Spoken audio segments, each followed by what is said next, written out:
Hi, Mike from Steel and Fence Supply here, and today I'm going to go over a Gripple Nylon Torq Tool and show how to replace the cam head. First, we remove the spring clip. We're doing this with a flathead screwdriver.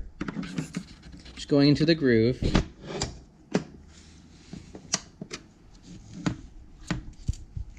Once the spring clip is removed, we're going to pull off the cam head.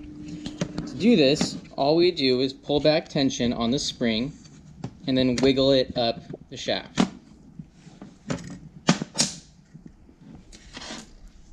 Next, you remove the shaft. Now we'll rebuild the assembly using a cam rebuild kit. A link is available in the section below. First, take the shaft and insert it into the tool. Take the spring and the cam and put them together.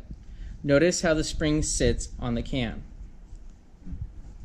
We're going to put them onto the shaft and make sure the spring's tail gets hooked onto this area here. As it gets caught, start to push down.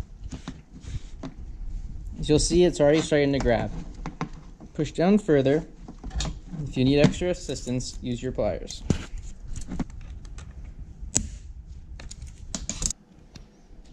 Take your spring clip and using pliers, push it onto the shaft. Make sure it is fully seated onto the shaft.